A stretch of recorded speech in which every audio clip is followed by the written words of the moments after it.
Mwana utageto tojja nnyo kitegeera mwatutakawo nti yange mwatute essimu yange asazeewo nkole kimu njo kyebulooka nfune ssente ani ankubira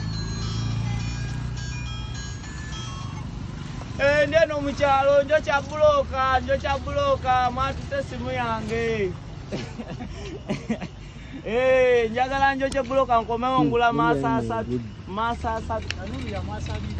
Kanulu ya maasa abiri nengenda gula essimu ya maasa asatu gwe Ghetto Life no money no bafu nga sinnakalaba nga sinnazifuna ne bompita omukyafu oshegeera Ghetto Life no money no bafu takamulinnyako lirinnye petulikubamu bulooka mwana kola nnyo wakahadi nasazeewo njo kyetanuulu eno mwana komewo Kampala ngula iPhone nzire ku mukutu tandiko bakuba embali kamu ku kamu buli oluyimba lwano lumaddemu abba nobo wadde tewalubba tonnalukola ngenda zikola zonna gwakimanyi gwe nkigambye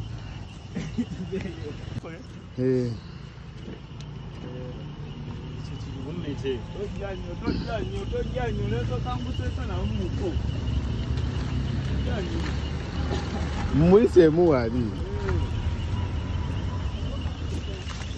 boy, I'm from Ghetto Life, no money, no bafu. Nga sinnakalaba ne bompita omukyafu. Sula kutanuulu noonya ssente. Masitaka mulirinnyirako bulinyizi fe tuli kubamu ki bulooka. Tojja nnyo wenkukuba kakeeki ku mutwe. Wenkukuba kakeeki ku mutwe buuza abeeyiganga. Yakukuba keeki ku mutwe. For protection, pita ne gari ya mzee ku kido. Yakukuba kakeeki ku mutwe. Kitanuulu mwetu jasente bameni. Ngeno njo kya bulooka. Kampala yaganye.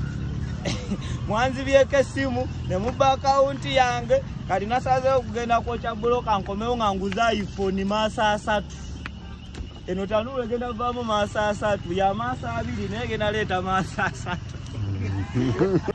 Umuzafalo yali mukubi wa Mpole nga tukagoba fena ku street zo Kaleerwe naye okujjawo boy ku Kaleerwe nze nabula bagambe ntya kati ogenda olaba abasajja ba bulooka bajja okumpagira emiti ekyebulooka muganda wange bulooka erimu ssente gwali eyanyooma emirimu owooza mbwe ettaka limenya ebeerako gwe litambulireko ffe tulikolamu ssente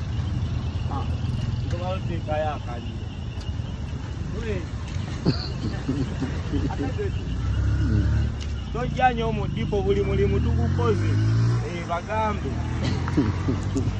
anti tuvimba ne gali ya muzeeyi ku kido tojja nnyo gaza tudiwawi